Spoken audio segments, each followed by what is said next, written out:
bonjour. Bonjour. Bienvenue sur Livre Noir. Merci d'avoir accepté notre invitation. Avec plaisir. Et puis merci à tous ceux qui nous suivent. Continuez comme toujours à commenter ces vidéos, à envoyer vos questions, vos suggestions d'invités. Pour ceux qui veulent nous soutenir, n'oubliez pas aussi de vous abonner à notre nouvelle web télé, à cette plateforme vidéo, donc qui vous donne un accès à des contenus inédits. On en a fait le lancement cette semaine. Alors Philippe Ollivier, vous êtes donc considéré comme le stratège principal de Marine Le Pen. Vous êtes député européen, vous avez de nombreuses années de militantisme derrière vous. Et comme toujours, nous commençons cette émission par une citation. C'est la concurrence qui met un juste prix aux idées comme aux marchandises et qui établit les vrais rapports entre eux. Cette citation est de Montesquieu. Qu'est-ce qu'elle vous évoque dans le contexte actuel de la montée d'Éric Zemmour dans les sondages et de la chute de Marine Le Pen, votre candidate, dans les sondages? Moi, je suis un partisan de la concurrence. Je la crois utile dans les idées, je la crois utile dans le marché, et donc je ne suis pas du tout choqué par cette idée-là. La concurrence, elle est nécessaire, et je vous dirais que la politique, c'est éventuellement, évidemment, un jeu de concurrence. C'est aussi même un jeu qui est darwinien, c'est-à-dire que celui qui est trop faible, il meurt. Pour autant, je ne considère pas Éric Zemmour comme un adversaire. C'est un concurrent qui arrive sur le marché et qui nous force à préciser nos positions. Et c'est finalement une très bonne chose, parce qu'on va pouvoir expliquer quelle est notre démarche, pourquoi nous avons choisi cette ligne politique ou cette ligne stratégique. Et on verra que ce n'est pas le fait du hasard, c'est le fait d'une longue réflexion, et c'est le fait d'expériences aussi, qui ont été soit des succès, soit des échecs, et qui nous amènent aujourd'hui à être, je crois, très réalistes. Alors, Philippe Ollivier, on a assisté tout récemment à un tout premier et inédit croisement de courbes entre Éric Zemmour, qui n'est pas encore candidat, et Marine Le Pen. Comment vous l'analysez, cette évolution du rapport de force? Alors, vous parlez du sondage Harris. Moi, je ne crois pas beaucoup dans ce sondage. C'est pas du tout que je fuis la question ou que je fuis de tous les sondages. Depuis 8 ans, tous les sondages donnent Marine Le Pen au deuxième tour. Il y en a un qui inverse un peu les choses à 2 points. C'est-à-dire, on est de toute façon dans la marge d'erreur, et on est surtout avec un biais qui n'est pas signalé par les observateurs, c'est que on ne prend que les gens qui ont une certitude d'aller voter. Alors, on sait que les classes populaires, où on est fort, ou les jeunes, où on est fort, sont des gens qui ont plus tendance à s'abstenir et qui ne sont pas encore dans le jeu. Donc, on part d'un postulat que 50% des gens iraient voter, ce qui n'a jamais été le cas d'ailleurs dans les élections présidentielles. Donc, il y a un biais qui est certain. Moi, je crois que nous sommes dans un sondage de noyau, qu'il est trop tôt pour déterminer quel est exactement l'état des forces. On a pu subir une érosion. C'est pas comment dire, une hypothèse qui est folle. Mais je ne crois pas qu'il y ait croisement de courbes. Je crois qu'au contraire, bien sûr que Éric Zemmour peut monter. Je crois qu'au contraire, qu'il se maintient une forte comment dire, distance entre lui et nous. Moi, je le situerais plutôt entre 10 et 15, et nous, entre 16 et 19, plutôt que le sondage Harris.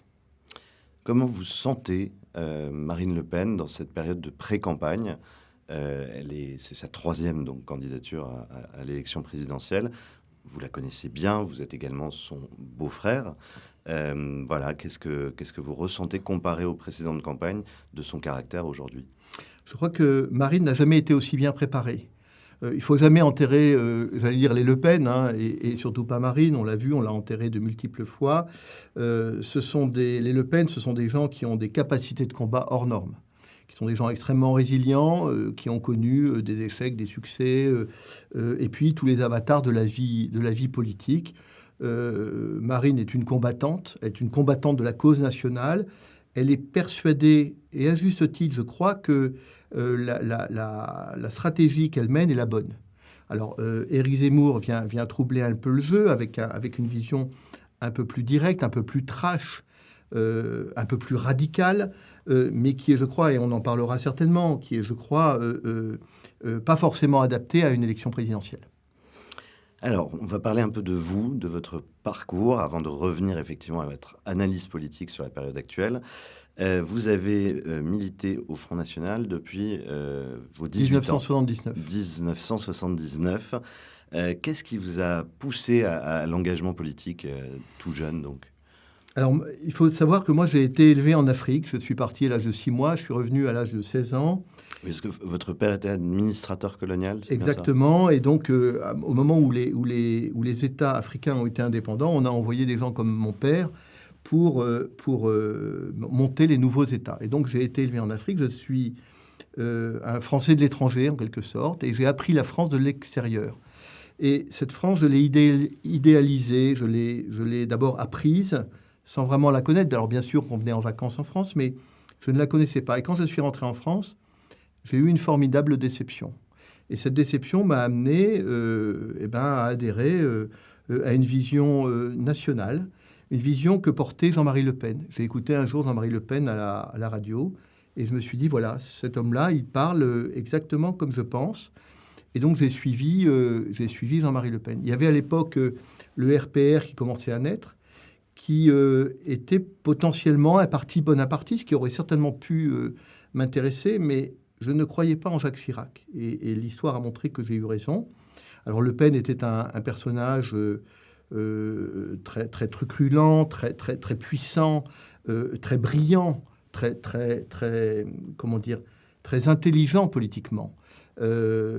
Personne ne le savait vraiment à l'époque. On était à 0%. Quand on se présentait aux élections, on faisait 0, quelque chose %. Et donc, il fallait beaucoup de courage et de croyance dans nos idées pour penser qu'un jour, on percerait. Justement, à ce sujet, donc vous qui avez milité si longtemps, avec des scores au départ très bas, est-ce qu'il n'y a pas une forme de cruauté dans la vie politique, tout de même, quand on voit justement Éric Zemmour là arriver et d'un coup rafler une bonne partie en tout cas de l'attention médiatique et des intentions de vote. Alors, c'est une photographie, bien sûr, on est au mois d'octobre, mais est-ce qu'il n'y a pas une forme de frustration en vous disant, mais moi j'ai 40 ans de militantisme et quelqu'un arrive et finalement rafle nos électeurs? Alors d'abord, la seule chose qui m'apporte, c'est l'intérêt national. Moi, tout mon combat et toute ma vie de militant, c'est l'intérêt de la France. Donc, quelle que soit la personne qui porte le combat national, si ce combat va au bout, ça me va. Mais je crois que, en l'occurrence, parce que justement, j'ai ces années de militantisme derrière moi, notre famille politique a pu faire l'expérience de ce qui marchait, de ce qui ne marchait pas. Et je pense justement que même si Éric Zemmour a quelques scores flatteurs dans les sondages, bien, ça ne veut pas dire qu'il va d'abord aller au bout et qu'ensuite sa stratégie soit la bonne. Je souhaiterais qu'on y revienne parce que je crois que c'est très important qu'on puisse faire la part des choses entre ce qui est une effervescence de rentrée et un mouvement de fond. Vous voyez, moi, je sais que pour faire un parti politique, il faut 30 ans. Je sais qu'une élection, c'est l'école de l'humilité. Je sais que le parcours, il est long, il est extrêmement dur, et il met les âmes et les volontés à l'épreuve. Et que ce long parcours, c'est un parcours d'abord collectif, pas individuel, pas une aventure solitaire, mais collectif, et que ça demande beaucoup d'endurance. Et donc, pour l'instant, je me garderai de dire que l'aventure Zemmour est arrivée au bout, elle ne fait que commencer. Je ne suis pas sûr qu'elle progresse, hein. L'histoire nous le dira. Mais en tout état de cause, je sais que la vie politique est exigeante, très exigeante. Et les militants qui, comme moi, ont connu les premières heures, hein, savent combien c'est dur, qu'on ne crée pas une force politique en 3 émissions de télévision, et que la route qui conduit vers le succès est vraiment pavée de beaucoup de difficultés. Vous avez pris des coups vous-même sur le terrain en tant que militant dans les années 80 ou 90? À l'époque, la politique était beaucoup plus violente qu'aujourd'hui.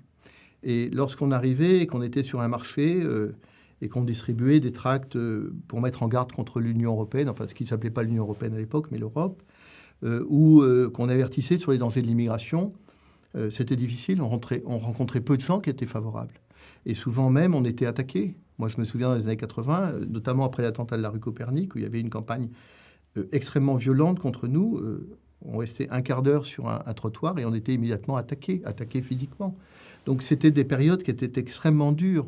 Et les gens qui se souviennent de cette période-là se rappellent combien la route a été vraiment difficile et combien il a fallu d'abnégation, de sacrifice pour tous ces militants pour porter le message qui est aujourd'hui pratiquement unanimement partagé, notamment par exemple sur l'immigration ou sur l'Europe. Et vous avez été vous-même la cible de coups, si je comprends Oui, bien. on était tous. Il faut savoir que dès qu'on faisait une réunion publique, dès qu'on faisait une action de terrain, que ce soit un collage ou un marché, on était l'objet d'agressions au minimum verbal et au maximum physique.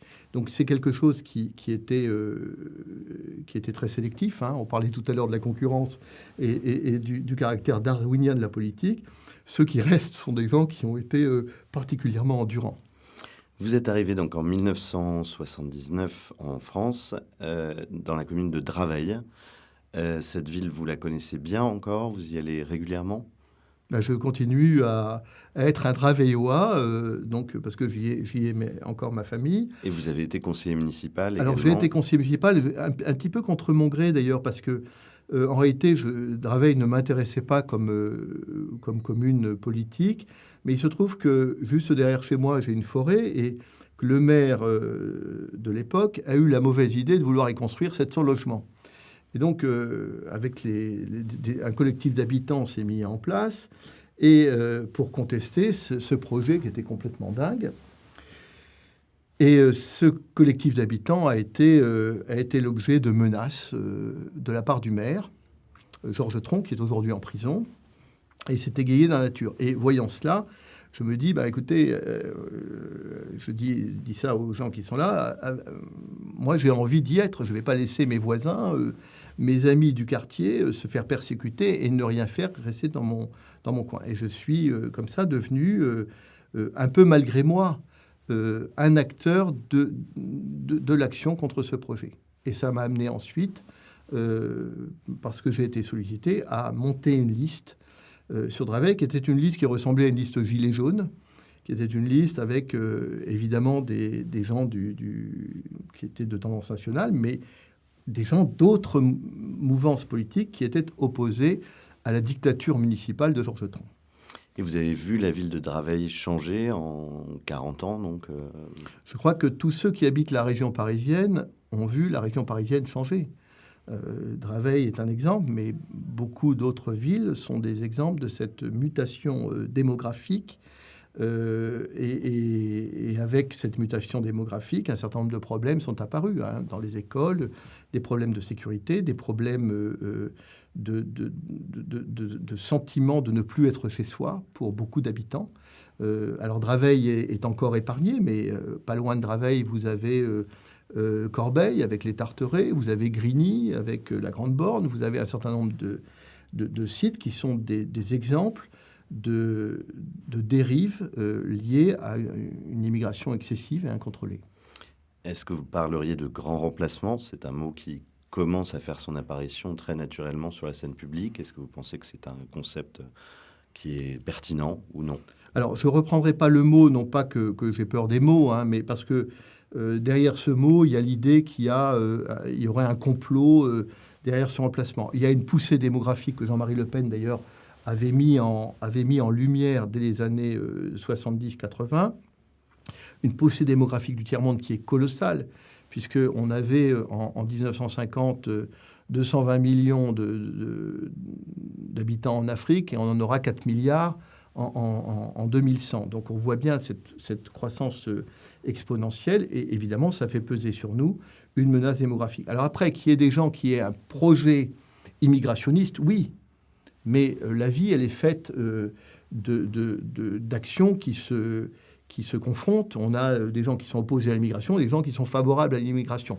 Favorables pour des raisons économiques, ce sont les grands patrons, un certain nombre de gens qui en profitent économiquement, et puis favorables idéologiquement, parce qu'il y a un certain nombre d'internationalistes qui pensent que, évidemment, il y a un droit naturel et légitime à la migration dans le monde.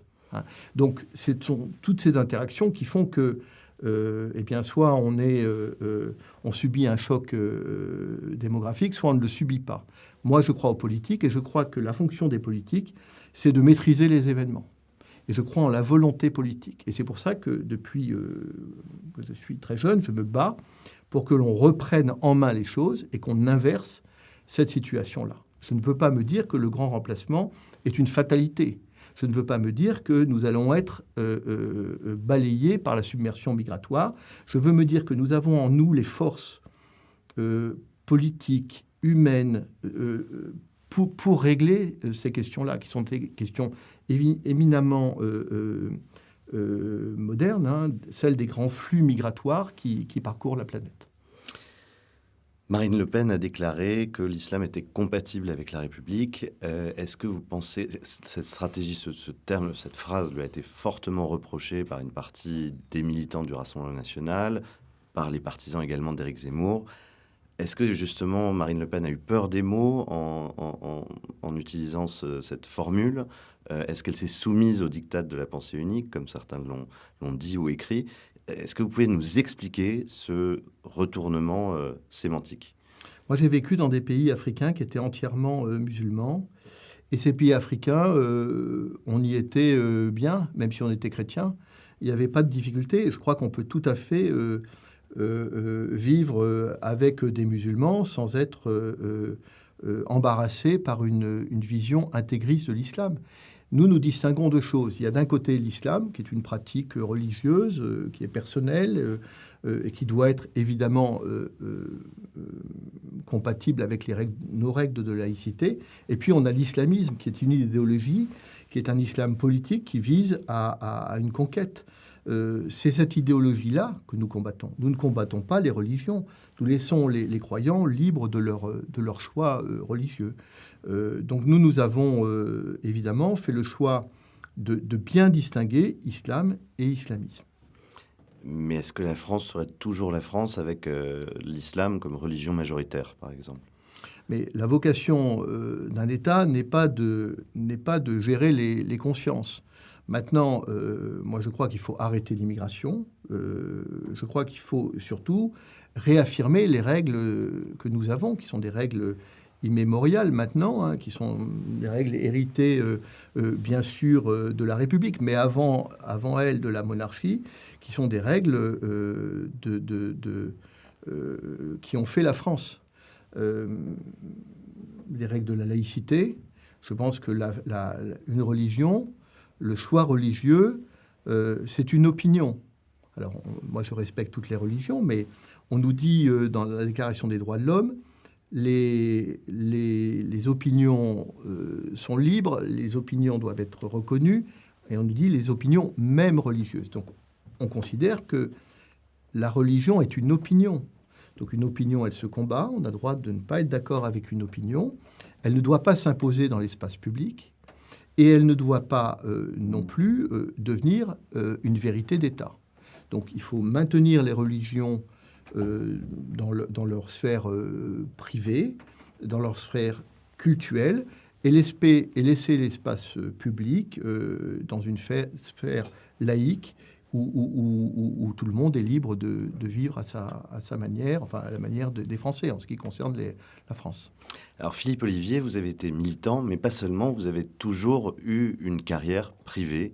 Vous n'avez pendant très longtemps pas vécu de la politique. Est-ce que vous pouvez nous raconter ce que ça vous a permis justement d'accumuler comme expérience dans la vie publique ensuite? Oui, parce que ma vraie profession, c'est DRH.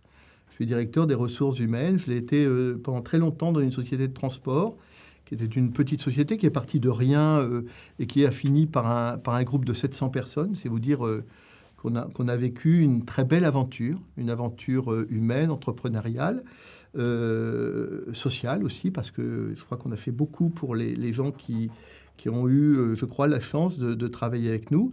Et puis, finalement, ça s'est terminé. On a été racheté par une multinationale. Et donc, la société a été absorbée. Mais vous avez été travailler de quelle année, enfin, pendant quelle période? Des années 2000 à 2017, à peu près. Et c'était une expérience extrêmement enrichissante d'un point de vue humain et même d'un point de vue politique, parce que je pense qu'on ne peut pas avoir une vision idéologique si on ne la confronte pas au réel, si on ne sait pas ce qu'est la vie réelle. ce qu'est une feuille de paie, ce qu'est une facture, ce qu'est une échéance, ce que sont les réflexions des salariés. Les gens qui en parlent souvent l'ignorent. Et moi, je vois le débat sur les retraites, on pourrait en parler, mais je crois que les gens ignorent un petit peu ce que les salariés en pensent, la façon dont ils vivent les choses, et même la façon dont les entrepreneurs vivent les choses. Parce que quand j'entends des gens dire on va travailler jusqu'à 67 ans, eh bien,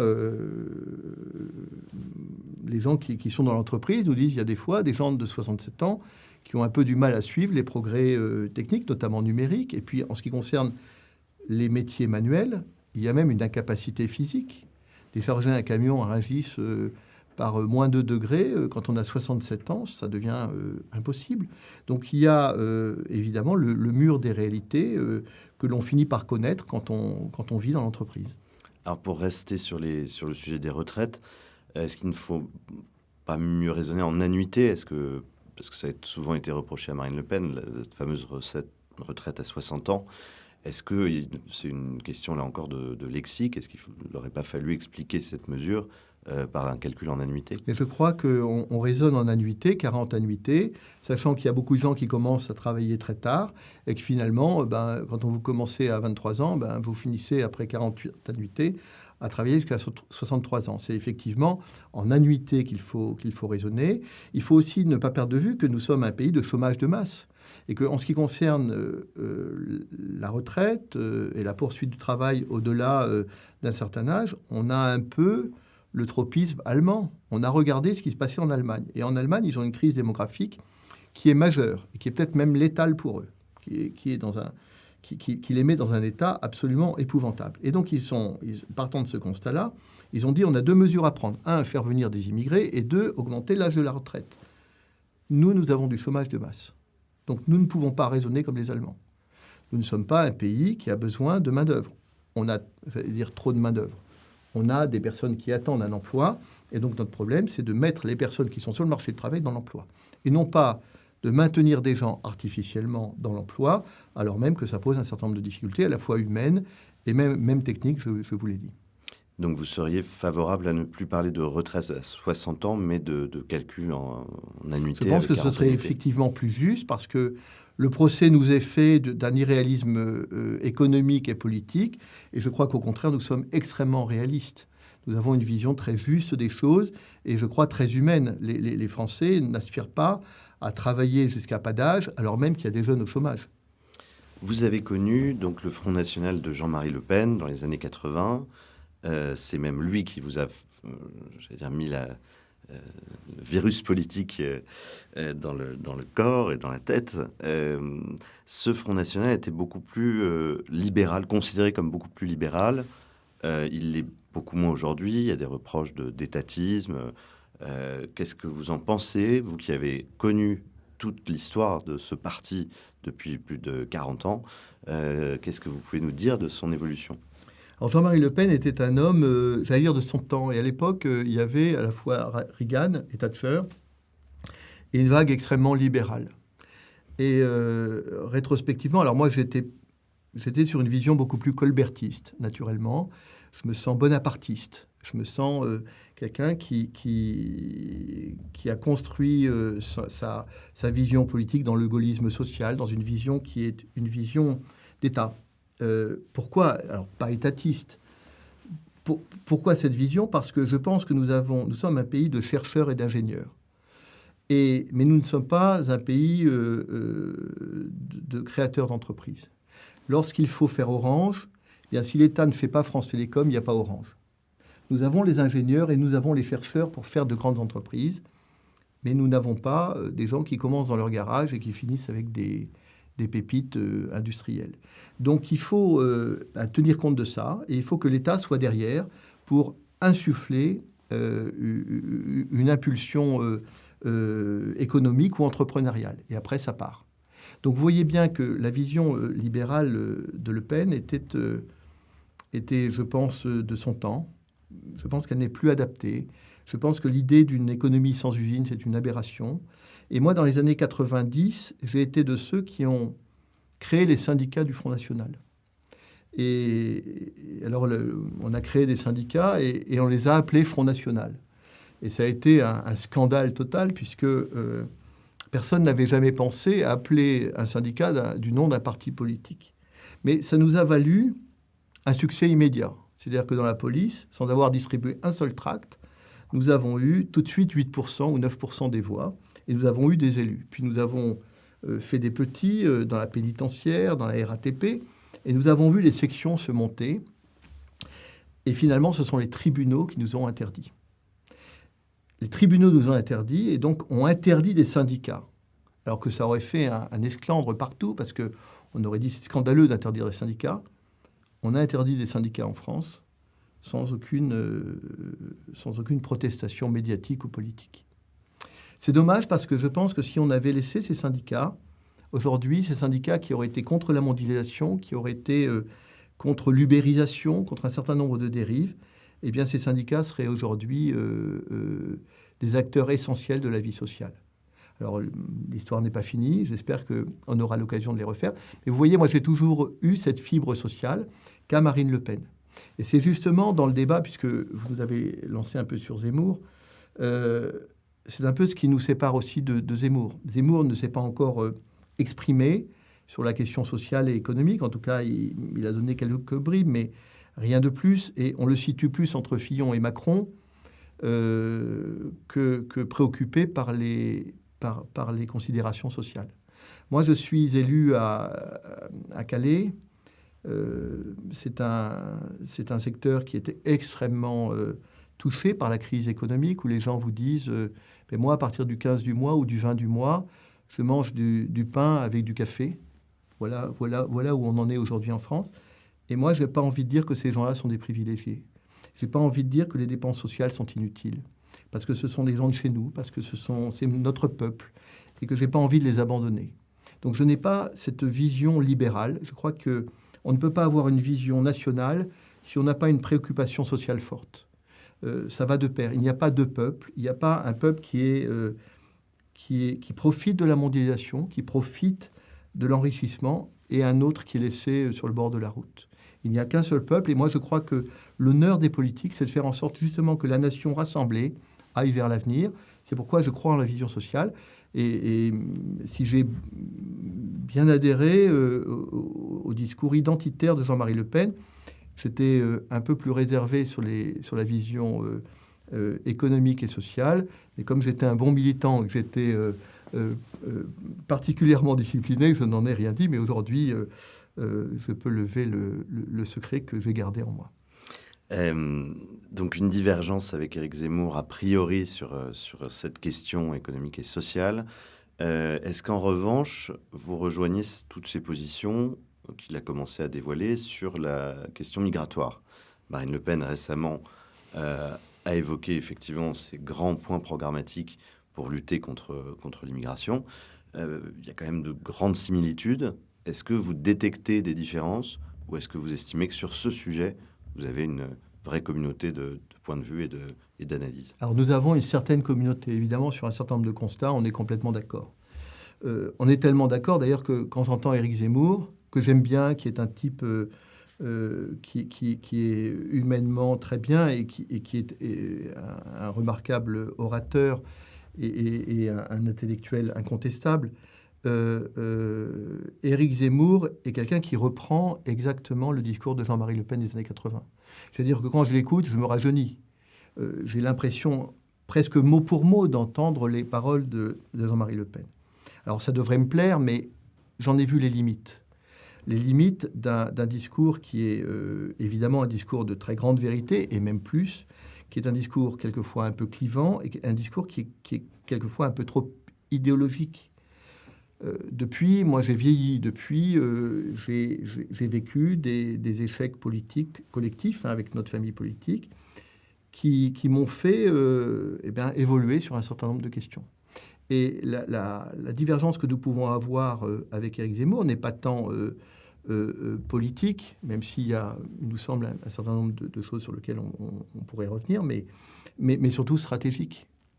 Est-ce que il faut un discours clivant, un discours qui blesse, un discours qui est certes un discours un peu trash, et assez enivrant, ou un discours beaucoup plus réaliste qui tienne compte des équilibres du pays et surtout de l'enjeu des présidentielles. L'enjeu de la présidentielle, ce n'est pas d'élire quelqu'un qui va cliver, mais quelqu'un qui va rassembler. Quelqu'un qui va essayer non pas d'ajouter un problème au problème, mais de résoudre la difficulté majeure qu'est l'immigration, par exemple. Est-ce que c'est simplement, pour cette élection présidentielle, de parler uniquement d'identité, d'immigration et d'insécurité, ou de tous les autres sujets qui préoccupent les Français? Le pouvoir d'achat, la question des retraites, etc., etc.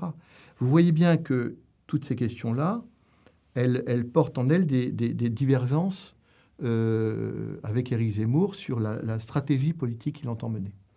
Et vous ne pensez pas que c'est une question de moment? C'est-à-dire que depuis l'époque, effectivement, les années 80, le discours de Jean-Marie Le Pen apparaissait clivant parce que la société était plus apaisée, parce que la crise économique était moins sévère, parce qu'on voyait l'avenir de manière un peu moins sombre, et qu'aujourd'hui, ce même discours, dans la bouche d'Éric Zemmour, est accepté parce qu'on sent que la France est dans une situation dramatique.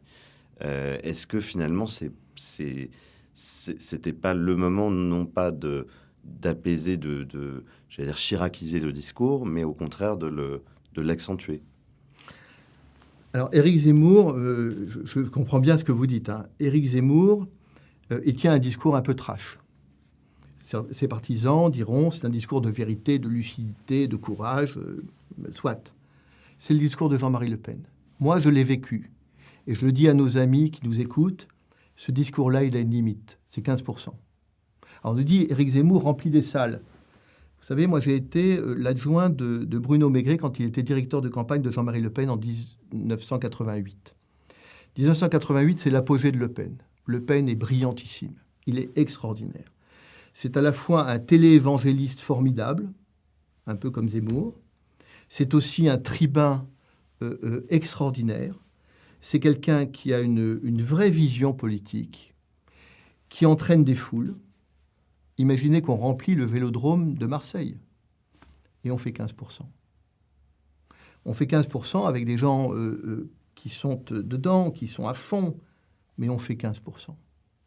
Et la question de notre famille politique, qui est posée à notre famille politique, c'est de savoir est-ce qu'on veut témoigner glorieusement ou est-ce qu'on veut essayer d'appliquer nos idées?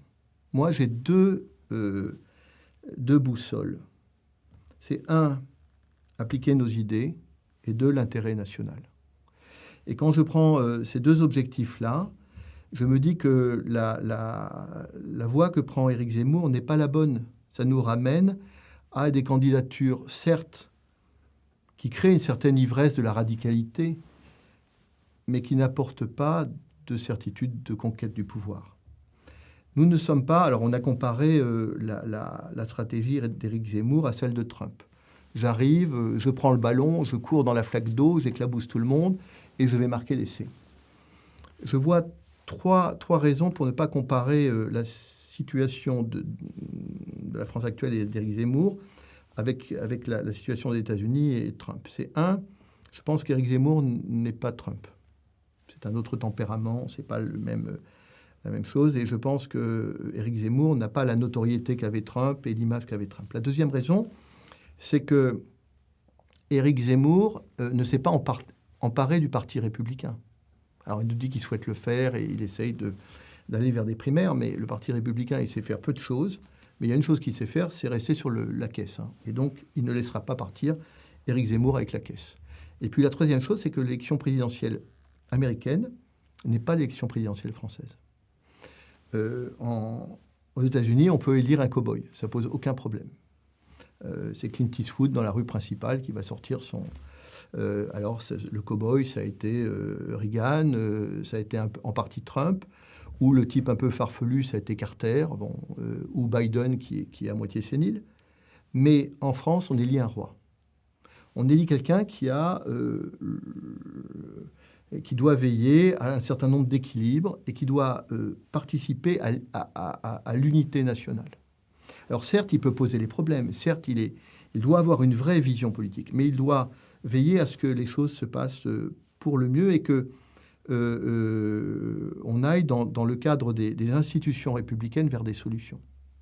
Je vois chez Éric Zemmour, pour l'instant, beaucoup de constats. Alors, vous allez me dire, il n'est pas candidat. Beaucoup de constats et pas beaucoup de solutions. Et en tout cas, pas beaucoup de solutions dans le cadre des institutions. Et les institutions, il ne faut pas l'oublier, c'est un système à 2 tours. Pourquoi le général de Gaulle a voulu 2 tours ? C'est pas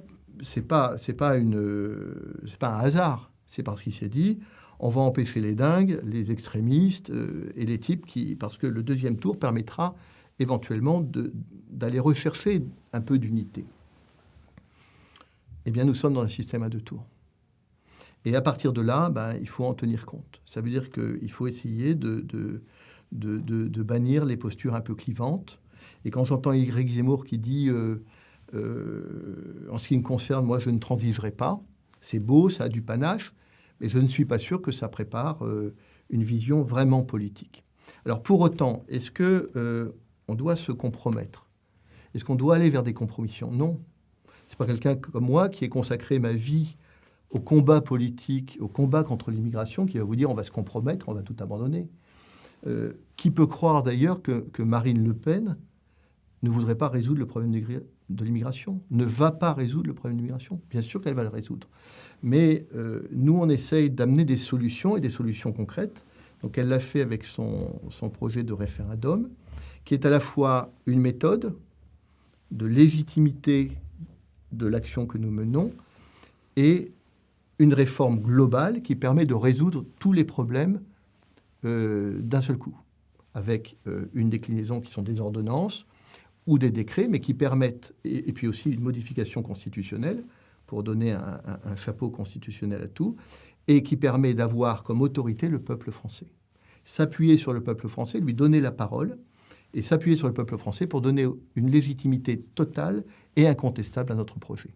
Voilà un peu notre action. Donc vous voyez qu'elle est beaucoup plus élaborée que simplement une analyse, aussi lucide soit-elle.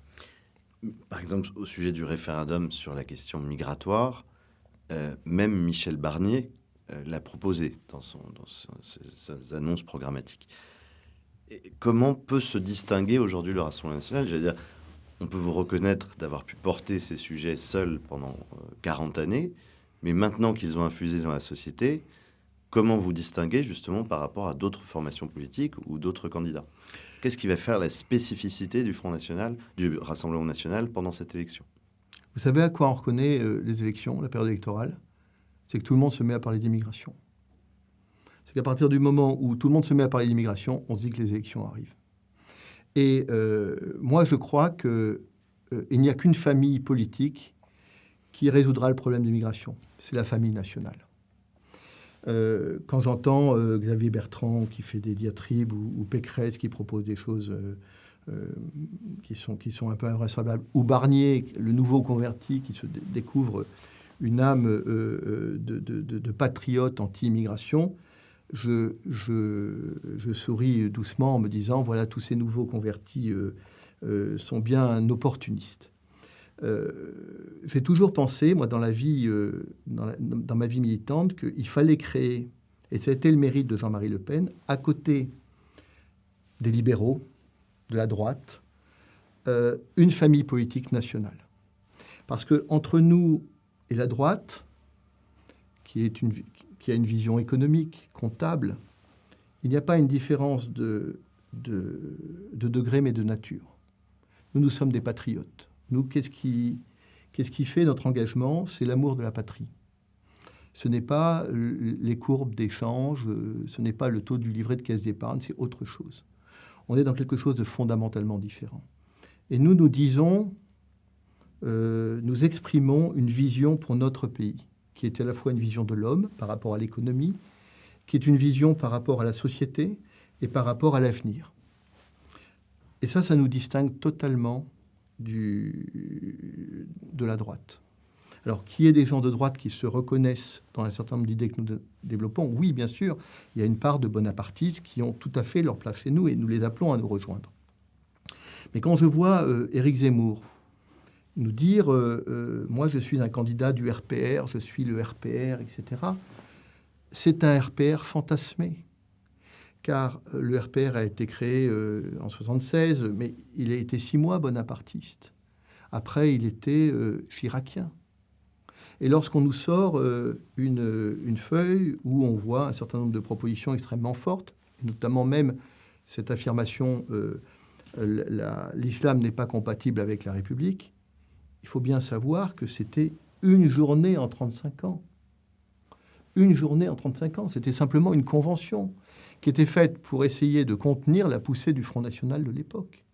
Donc le RPR, qui aurait été un parti bonapartiste qui lutte contre l'immigration, et ça n'existe pas, c'est fantasmé. Il n'y a qu'une famille politique qui résoudra le problème de l'immigration. Une seule, la nôtre. Ce sont des gens comme moi qui sommes pétris de l'amour de la patrie, qui, je crois, ont les capacités d'aller au bout. Les autres abandonneront. Je pense que Marine a la volonté, la capacité, la pugnacité pour mener à bien ce chantier-là. Vous savez, c'est une question de tempérament, de vision politique, bien sûr d'assises idéologiques, mais c'est aussi une question d'expérience et de lucidité. Hein, donc je ne crois pas que la droite résoudra le problème. Je crois que c'est en nous, nous nationaux, que réside la solution de ces difficultés-là. Donc vous ne croyez pas en l'union des droites et vous ne considérez pas que le Rassemblement national aujourd'hui soit un parti de droite? Merci de me poser cette question. Je ne crois pas dans l'union des droites parce que je crois qu'elle est insuffisante. Moi, je crois dans l'union nationale. L'union des droites, ça voudrait dire qu'on ne se reconnaît de connivence idéologique, d'accointance idéologique qu'avec la droite. Et moi, quand je vois des patriotes de gauche, je me reconnais une fraternité de combat. Quand on a rallié Andrea Cotarac, qui arrivait de LFI et qui avait une vision très laïque, qui l'a séparé de la dérive idéologique de Mélenchon, la dérive indigéniste de Mélenchon, bien moi, je n'ai pas de problème pour considérer Andrea Cotarac comme un camarade politique. Donc je pense que l'union de la droite, l'union des droites ou l'union avec la droite, elle est certainement souhaitable, mais elle est insuffisante. Moi, je souhaite l'union nationale, c'est-à-dire tous les Français patriotes. Vous parliez de famille nationale. Quand vous employez ce terme, vous pensez au parti, le Rassemblement national, ou plus une communauté d'esprit? Et si c'est le cas, Éric Zemmour en fait-il partie ou non? Et comment empêcher cette guerre familiale, si c'est le cas? Alors, j'ai employé ce mot famille nationale à dessein. Je n'ai pas une vision partisane. Pourquoi je soutiens le Rassemblement national? Parce que je crois, et avant le Front national, parce que je crois que c'était l'instrument politique le plus adapté pour porter nos idées. Mais je ne suis pas attaché, ce n'est pas une fin en soi. Un parti politique n'est pas une fin en soi. Ce qui est une fin en soi, c'est la France. C'est le combat que l'on mène pour la France. Et bien évidemment, je considère qu'Éric Zemmour fait partie de la famille nationale. Éric Zemmour n'est pas un adversaire, c'est éventuellement un concurrent, puisqu'il nous impose une sorte de primaire, hein, mais ce n'est pas un adversaire. Et nous allons faire valoir nos arguments, je crois, dans le plus grand respect mutuel, sur notre vision pas tant politique que stratégique, qui m'apparaît un des débats du moment. Alors, vous venez de dire justement que Éric Zemmour vous impose à Marine Le Pen, enfin Marine Le Pen toute seule maintenant, puisqu'elle n'est plus présidente du Rassemblement national, une forme de primaire. Est-ce que cela signifie que, comme elle l'avait dit, l'un ou l'autre doit se retirer devant le mieux placé des deux? Je ne sais pas ce que ça veut dire le mieux placé. Vous partez avec un sondage qui est un sondage de noyau, avec des gens... Pas aujourd'hui. Pas aujourd'hui. Nous verrons bien. Dans les mois qui viennent, est-ce que vous imaginez possible, si la courbe des sondages s'accentuait, si pendant plusieurs semaines, les résultats étaient concomitants, est-ce que vous imaginez que Marine Le Pen puisse se retirer effectivement devant un Éric Zemmour qui serait plus rassembleur? Écoutez, pour l'instant, on n'en est absolument pas là. La question ne se pose pas. Moi, je vous ai dit les divergences que nous avions, notamment sur les questions sociales. Nous n'allons pas abandonner la France des oubliés. Nous n'allons pas abandonner les gens qui nous font confiance et qui attendent le Rassemblement national et Marine Le Pen comme une solution à leurs problèmes quotidiens, même leurs problèmes de vie, même d'existence. Des gens qui se privent de manger pour donner à manger à leurs enfants. Évidemment, nous portons là quelque chose qui est pour nous absolument fondamental. Nous allons développer cette campagne et les gens verront la solidité. C'est un petit peu, vous avez fait référence à Montesquieu. Moi, je voudrais faire une référence à La Fontaine. C'est le lièvre et la tortue. Les gens partent un peu, partent dans tous les sens peut-être un peu, et puis d'autres tracent leur chemin. Je vous signale que en 2017, nous sommes sortis de la présidentielle, de la législative. Ce n'était pas le meilleur moment politique de notre famille politique, et nous avions LFI qui faisait un peu le spectacle. Il faisait les pitres à l'Assemblée nationale avec des paquets de pâtes, avec des t-shirts de football dans l'hémicycle, etc. Et on nous disait, on ne vous voit pas. Qu'est-ce que vous faites? Vous n'apparaissez pas. Et qu'est-ce qu'on a fait? En fait, on a travaillé. On a travaillé les dossiers, on a réorganisé, on a préparé la refondation du mouvement. Et puis, quand sont arrivées les élections européennes, on est sorti premier. Donc, vous voyez, il y a des séquences où, évidemment, ceux qui font le spectacle se voient, et puis le travail se fait derrière pour d'autres. Marine était hier dans un salon agricole. Elle a reçu un accueil absolument phénoménal. Parce que nous continuons à travailler le terrain. Nos cadres, nos élus sont sur le terrain. Ils ne sont pas sur les plateaux de télévision, ou pas toujours sur les plateaux de télévision, on ne les voit pas. Mais c'est un travail qui est peut-être plus obscur, moins visible, mais qui paye. Et nous construisons notre projet politique. Parce qu'à chaque fois que nous allons sur le terrain, à chaque fois que nous rencontrons une association, des professionnels, des gens concernés, eh bien, nous confrontons notre projet pour l'affiner. On va avoir un projet sur les handicapés, sur le tourisme, sur le transport, etc. Parce que l'élection présidentielle n'est pas simplement le fait de petites phrases. C'est une élection où on doit être présent sur tout le carré de jeu. Pas simplement sur l'identité, l'insécurité ou l'immigration, mais sur l'ensemble des carrés de jeu. Et on ne peut pas dire, non, tout ça, je m'en fiche. Parce qu'il y a des tas de gens qui raisonnent, à juste titre, pour leur vie quotidienne, pour l'avenir de leurs enfants, pour leur profession, pour des sujets qui apparaissent comme accessoires à ceux qui ne sont pas dedans, mais qui sont essentiels pour ceux qui les vivent. Donc cette élection présidentielle, c'est une élection qui est une compétition qui est longue. C'est pas 15 jours, c'est pas 3 semaines, c'est 6 mois, où les propositions, les projets seront passés et les personnalités seront passées au tamis. Et c'est la solidité du projet, solidité de la personnalité qui fera la différence. Vous pensez que Éric Zemmour pourrait soutenir Marine Le Pen si elle accédait au second tour face à Emmanuel Macron? Je ne vois pas qu'il en soit autrement. Ou alors, ça voudrait dire qu'il scelle une vision de division fondamentale. Et en sens inverse, si Éric Zemmour arrive au second tour. Mais voilà, oui. Si nous, de toute façon, nous sommes mus par une chose, l'intérêt national. Et nous voulons battre Macron. Nous pensons que nous avons la ligne politique, la ligne stratégique. Nous avons la solidité du projet et nous avons la personnalité les plus à même pour gagner. Et donc, nous allons évidemment pousser cette campagne avec la certitude de la victoire. Vous avez participé en 1998 à la scission. Vous avez suivi Bruno Maigret à l'époque. Est-ce que vous pouvez nous expliquer quelles étaient vos raisons et voilà, en quoi ça a participé à votre expérience d'aujourd'hui? J'avais suivi Le Pen et je vous ai parlé de 88. Et en 88, Le Pen est exceptionnel. Il nous bluffe. Il est étonnant.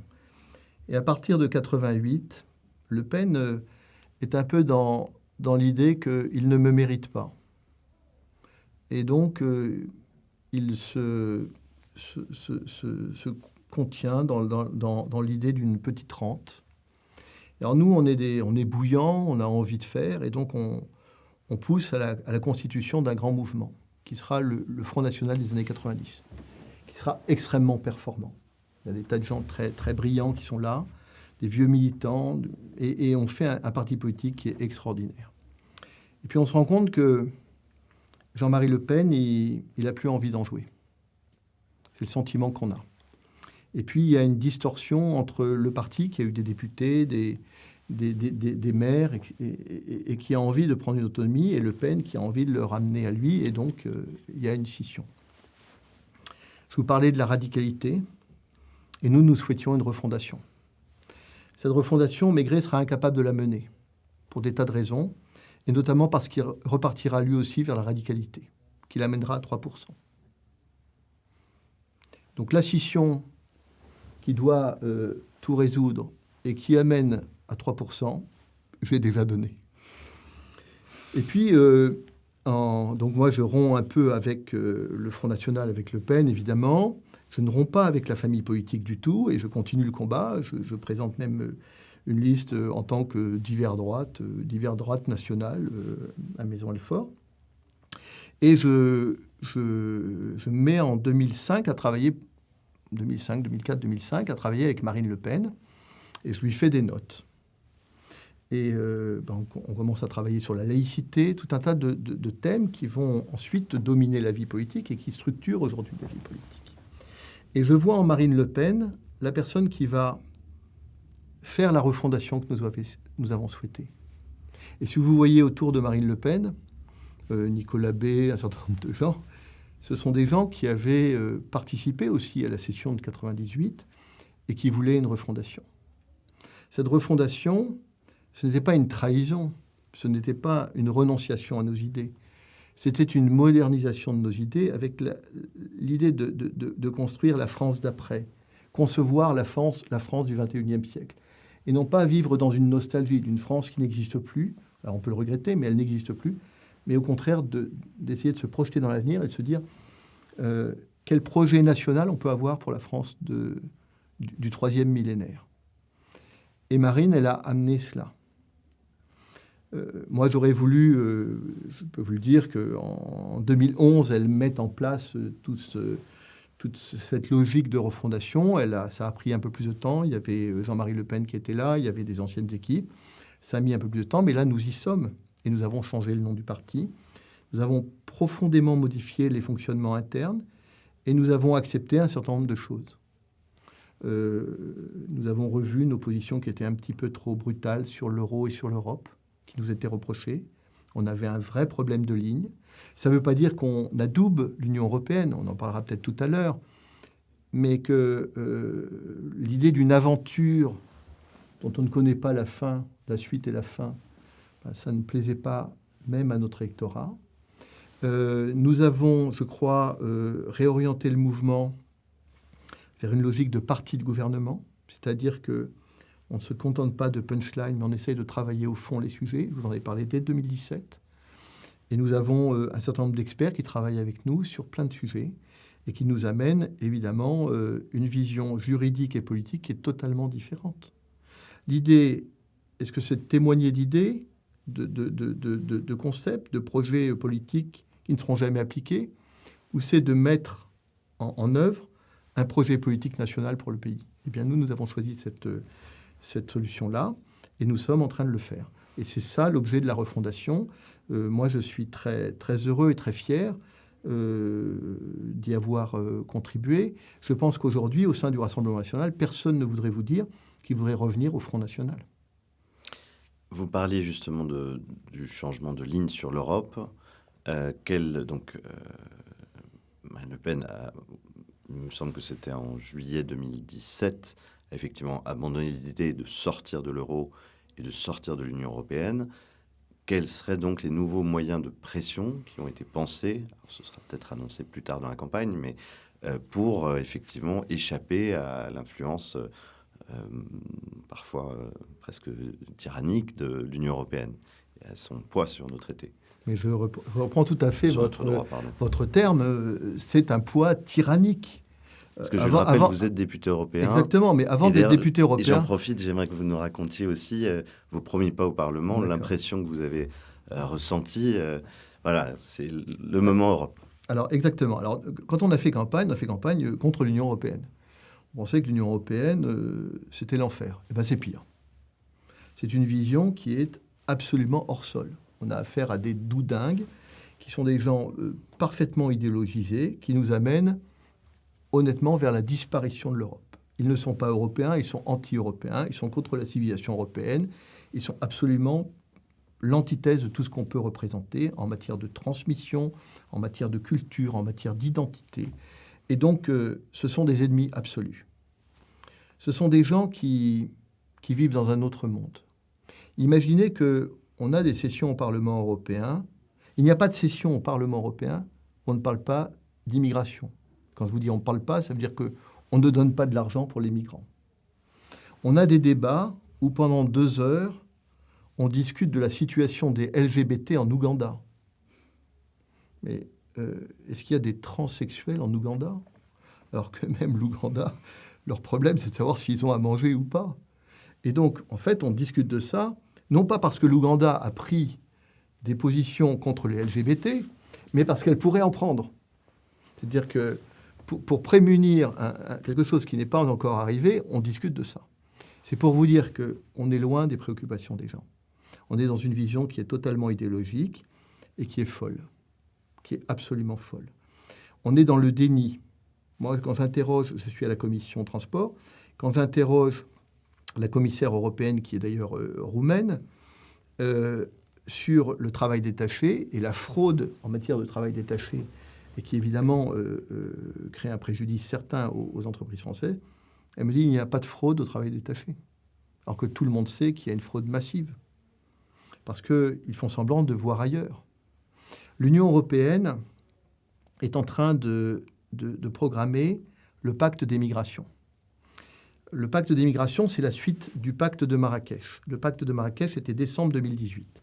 En décembre 2018, on a envoyé un sous-secrétaire d'État signer un document qui est très important, et qu'on avait dénoncé à l'époque en disant « Attention, c'est du droit mou, mais ça va devenir du droit dur ». Ce document reconnaissait un droit presque opposable à la migration. En gros, tous les êtres de la Terre ont la possibilité, ont le droit fondamental d'aller s'installer où ils veulent dans le monde. On signe ça et on nous dit non, mais rassurez-vous, ça n'aura pas d'impact. Nous, on dénonce ça, on nous traite de menteurs, on continue à dénoncer ça. Et maintenant, on arrive à l'application. C'est-à-dire que le droit mou devient du droit dur, c'est-à-dire du droit coercitif. Et c'est le pacte pour l'immigration. Il y a 9 mois, l'Union européenne a donc annoncé qu'ils allaient légiférer pour toute l'Union européenne sur l'immigration.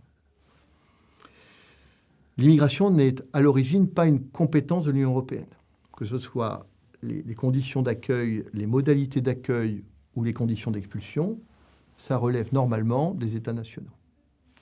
Et là, avec la crise de 2015, où Merkel demande 1 million de migrants, et le flou juridique qu'on essaie d'entretenir entre les migrants et les réfugiés, on est en train d'aller vers une captation par l'Union européenne de la compétence en matière d'immigration et d'expulsion.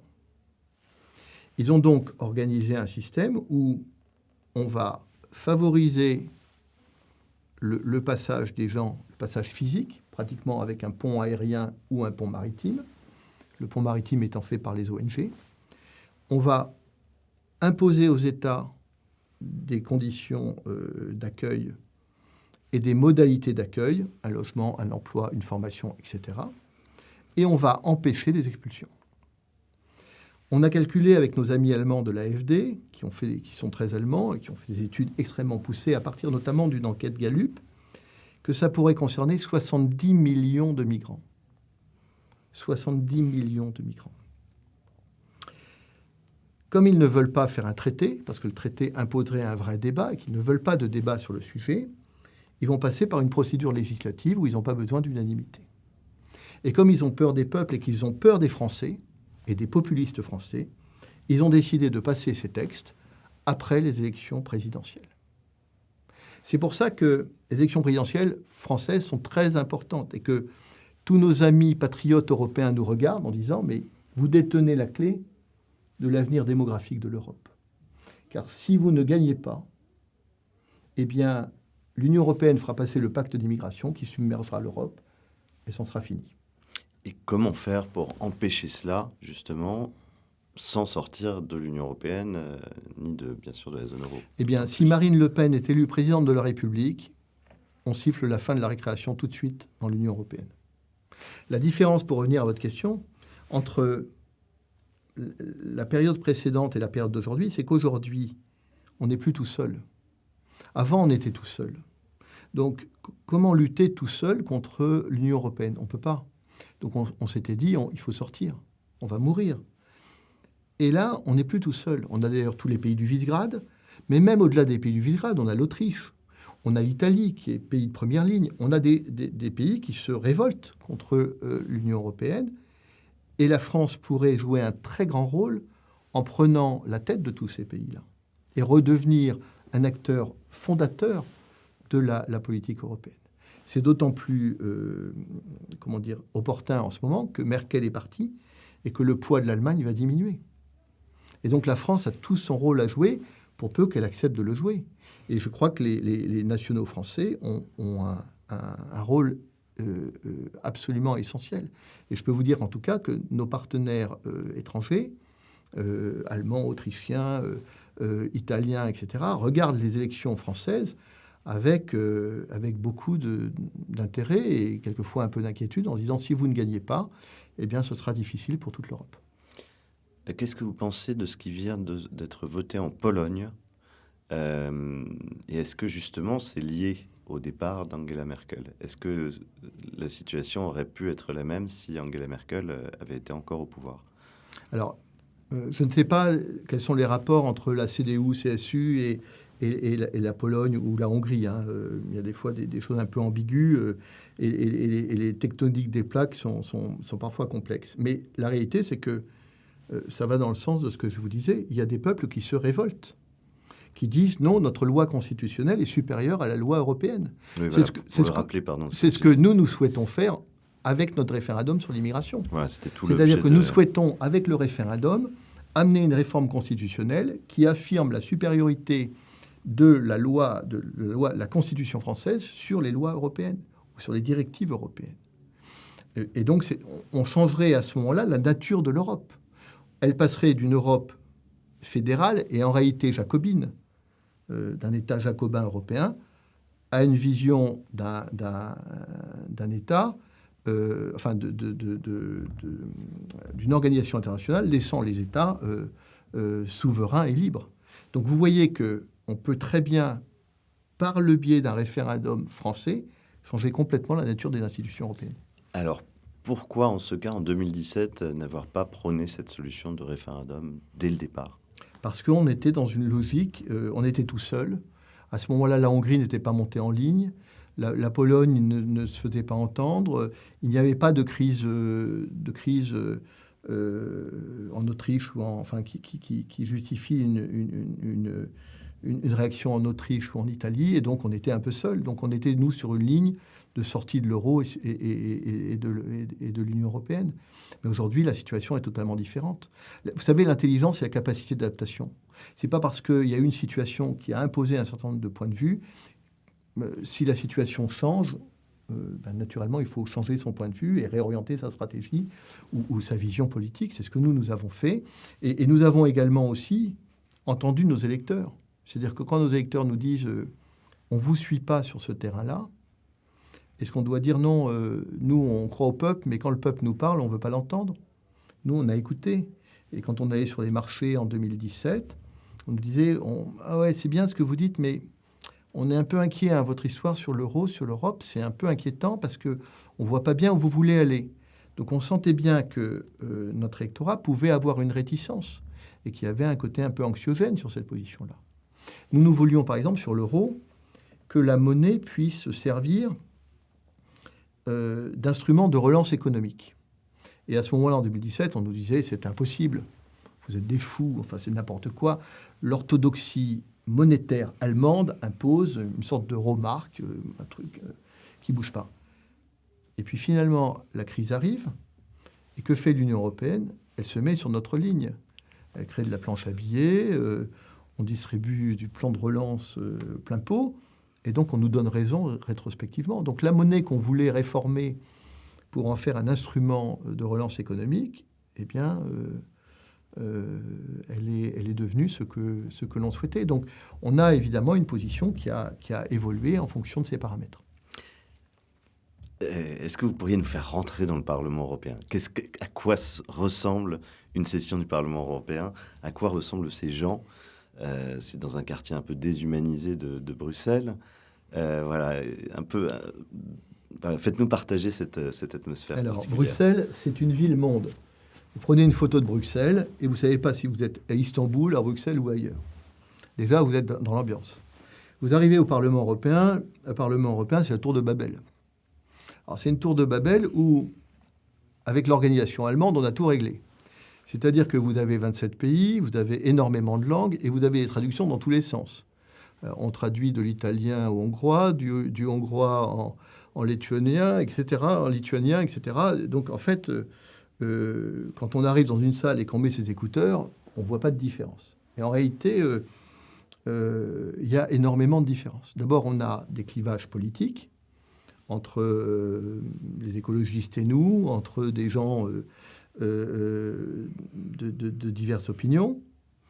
Mais quoique, entre les socialistes, les Renew et le PPE, je traduis, entre les socialistes, les En Marche et les LR, il n'y a pas beaucoup de différence. Il y a tellement peu de différence, c'est que quand Mme von der Leyen est élue, ils se congratulent et se jettent les uns dans les bras des autres pour se féliciter de cette élection. Pour vous dire que il y a beaucoup de choses assez bizarres qui s'y passent. Et puis, il y a ensuite des logiques différentes, des logiques en fonction des secteurs géographiques. L'Europe du Nord ne va pas voter comme l'Europe du Sud. L'Europe du Nord étant plus orthodoxe, l'Europe du Sud étant plus dépensière. L'Europe de l'Est ne va pas voter comme l'Europe de l'Ouest. Travailleurs détachés, et nous, on n'est pas trop travailleurs détachés. Donc vous voyez qu'il y a des tectoniques extrêmement différentes. Et puis, on a un mode parlementaire qui est un mode qui est assez étonnant. Il faut savoir que quand on parle, on a généralement 1 minute de temps de parole. C'est à la fois très court, et en fait, quand on apprend à s'en servir, on se rend compte que ça suffit.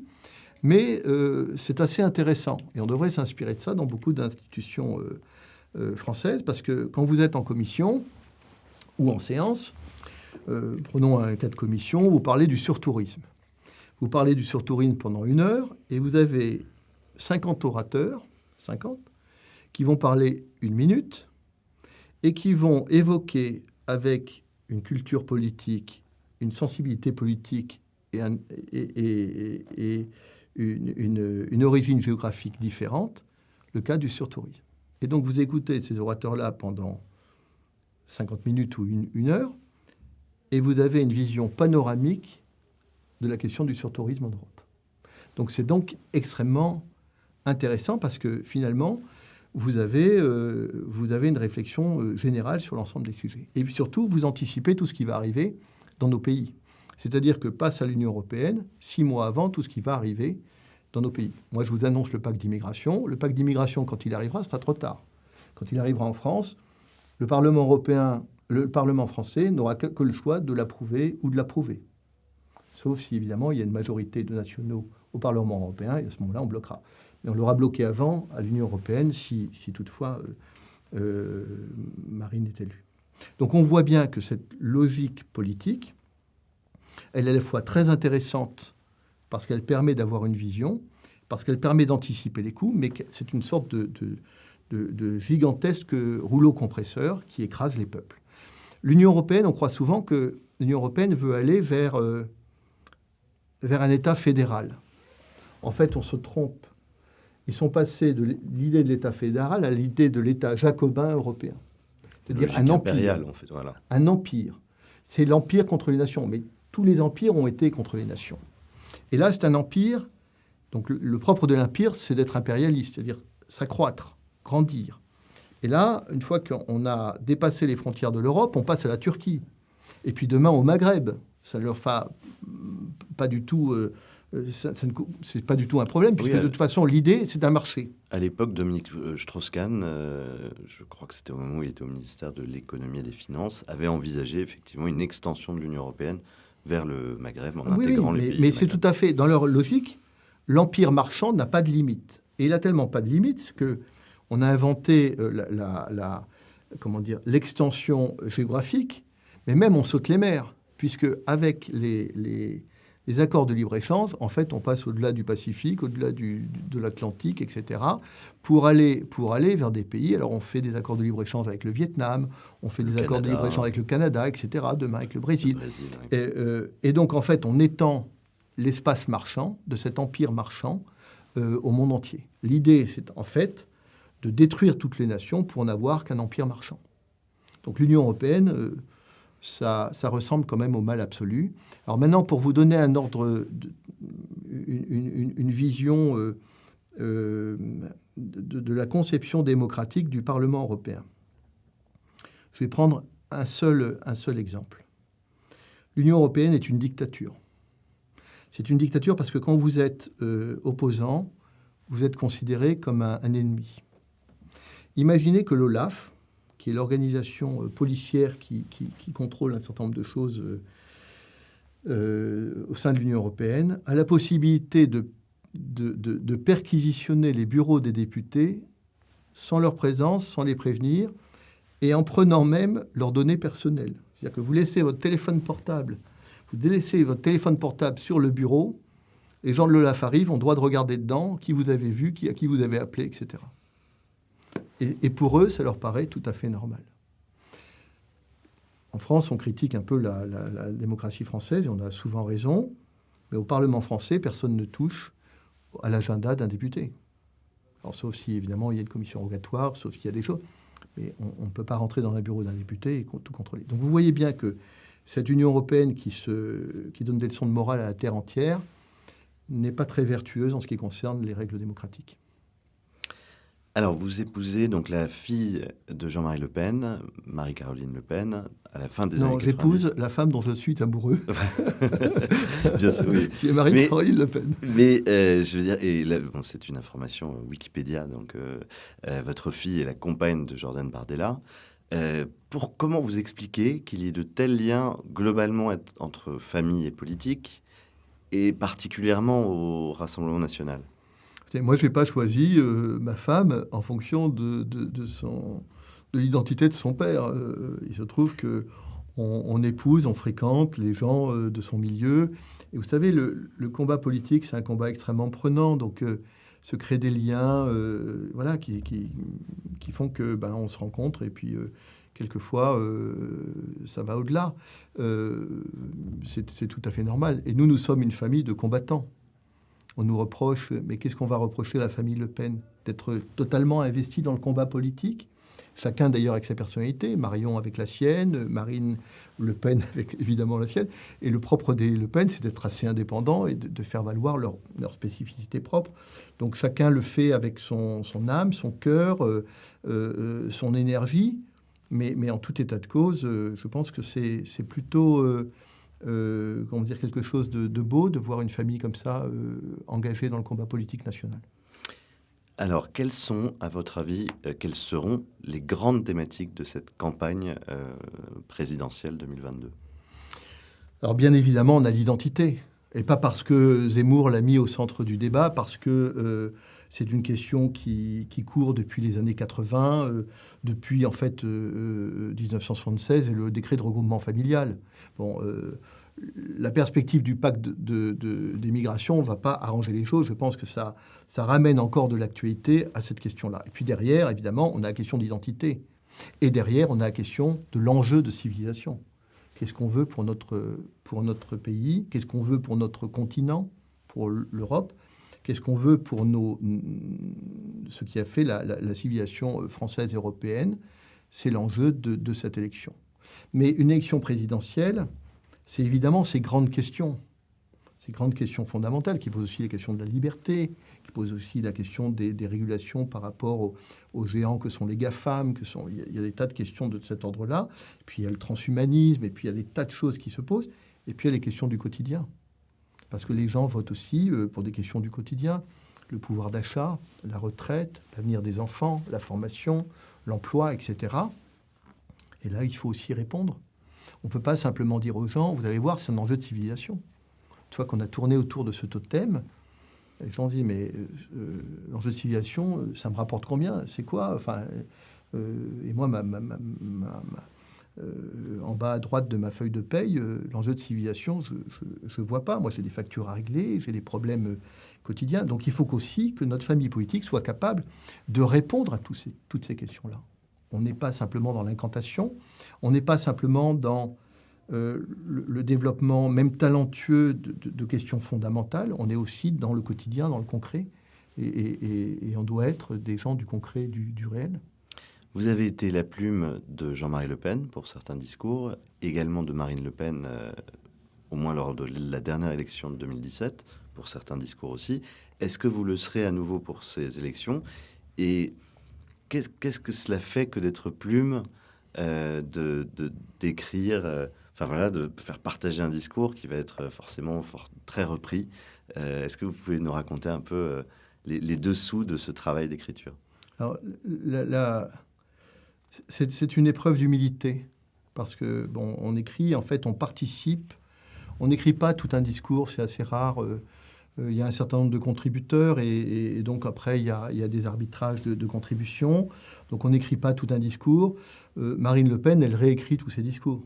On lui apporte des éléments à la fois argumentaires ou des éléments de communication, et puis elle les réécrit, elle met à sa main. Marine Le Pen avait Jean-Marie avait une plume extraordinaire. Marine a une plume également très alerte. On l'a vu d'ailleurs avec son livre À contre-flot. Donc ce sont des gens qui ne... Et puis chez les Le Pen, on ne leur dicte pas ce qu'ils ont à dire ou à écrire. Ce sont des gens qui mettent leurs pattes. Donc celui qui est un contributeur est finalement assez modeste. Alors... on revient un petit peu à la campagne. Est-ce que vous ne pensez pas que les critiques qui peuvent émaner de certains membres du parti sur Éric Zemmour nuisent globalement à l'image justement de la famille nationale? Est-ce qu'il ne faudrait pas éviter des deux côtés les attaques et que chacun avance dans son sillon? Oui, moi je vous l'ai dit, Éric Zemmour n'est pas un adversaire, c'est éventuellement un concurrent. Nous avons des divergences sur le constat que nous trouvons quelquefois un peu raides et parce qu'il est un peu radical, maladroit. Et nous avons des divergences de fond, j'ai parlé du social et de l'économie, sur d'autres sujets. Pour l'instant, on ne connaît pas bien les contours de ses propositions. Moi, je suis pour que chacun développe ses idées et voilà. Et puis, on se retrouvera forcément un jour, comme on se retrouvera avec tous les nationaux, tous les patriotes, d'où qu'ils viennent. Je crois que l'intérêt national fait qu'on doit avoir un objectif, l'unité nationale. Vous êtes un homme lettré, vous êtes passionné de poésie. Finalement, est-ce que vous voyez un jour où peut-être vous aurez arrêté la politique, écrire? Et si c'est le cas, est-ce que ce sera plutôt des souvenirs ou plutôt peut-être une vision romancée? Non, je ne vis pas de souvenirs. J'ai oublié les souvenirs et je serai incapable de vous donner des dates. J'ai des impressions. On a parlé de ma vie militante. J'en garde un souvenir évidemment ému, mais je n'ai pas de nostalgie. La période, des gens gardent de leurs souvenirs de jeunesse des idées qu'ils ont souvent embellies.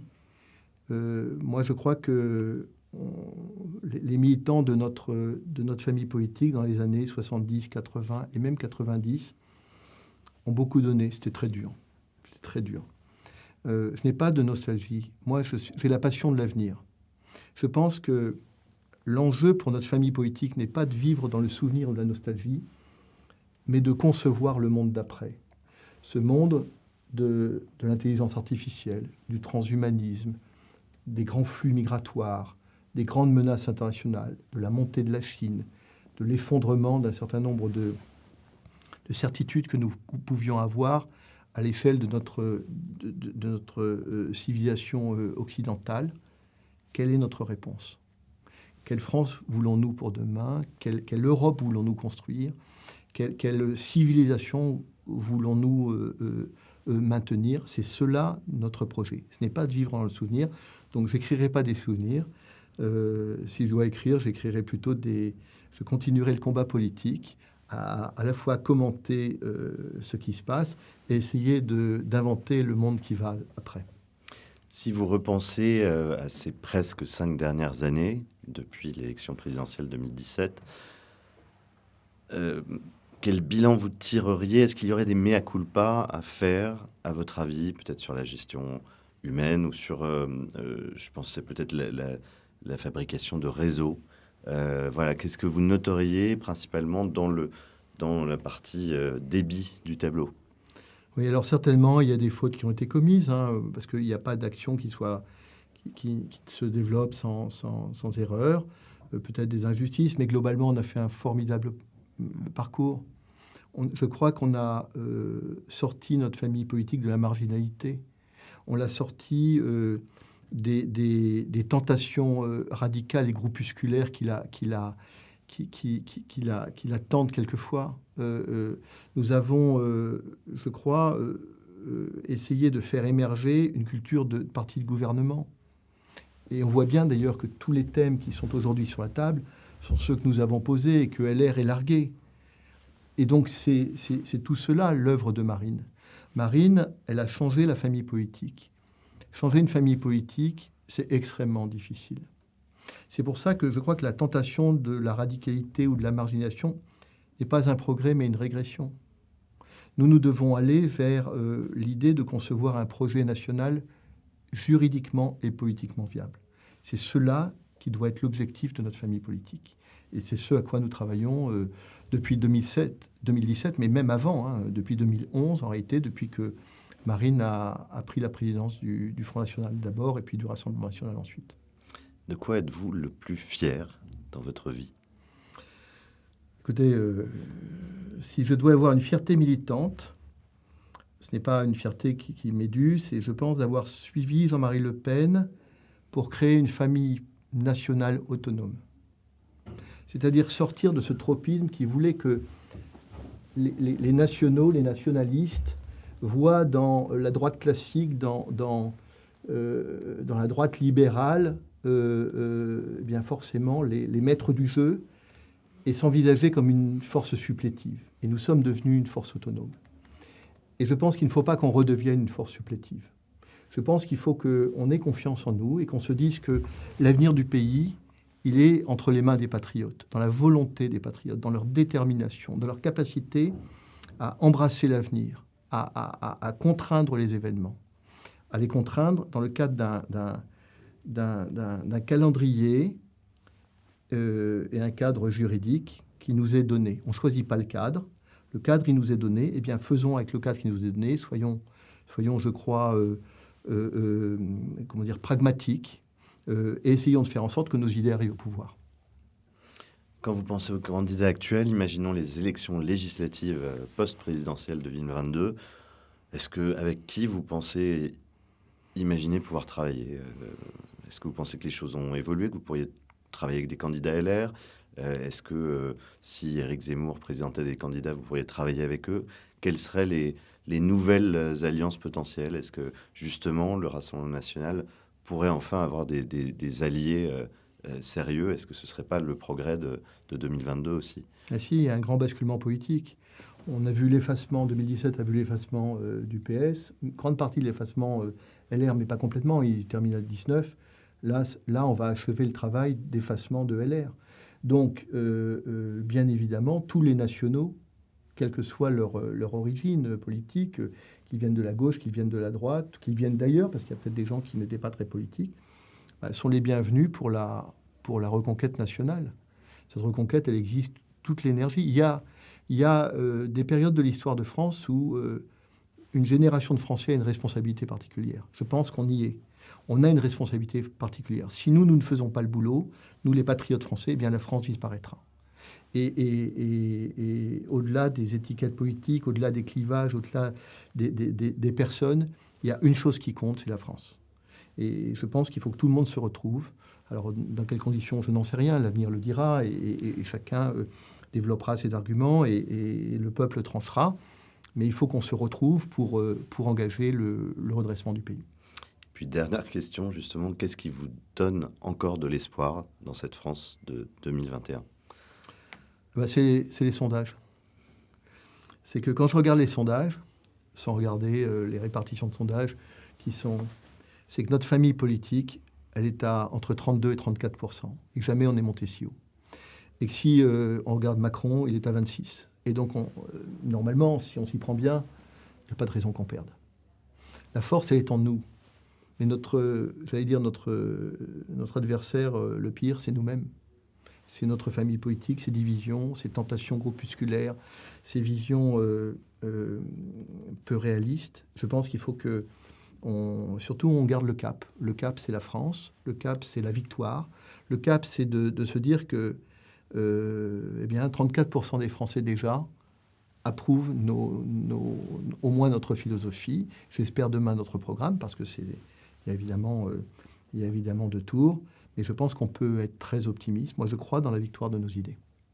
Eh bien, merci Philippe Olivier, merci pour ce long et bel entretien. Et je remercie aussi tous ceux qui nous ont suivis, qui ont commenté peut-être cette émission. J'irai bien sûr regarder leurs commentaires, continuer à partager cette vidéo, à pousser vos amis et vos familles à s'abonner. Et n'hésitez pas à le faire aussi pour notre plateforme télé que l'on a lancée cette semaine. Voilà, merci à tous et très très bonne soirée.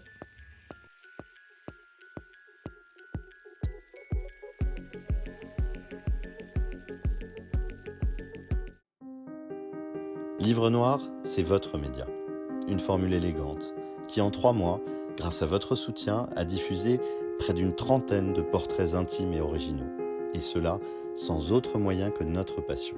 Nous avons décidé de franchir une nouvelle étape en lançant une web TV. Pourquoi ? Pour être la grande peur des bien-pensants. Pour continuer notre travail en cas de censure YouTube et pour vous offrir d'autres formats inédits, documentaires, débats, reportages. Alors si vous appréciez Livre Noir, abonnez-vous. N'hésitez pas à vous rendre sur notre site et à nous envoyer vos dons. Et merci à tous ceux qui nous soutiennent déjà.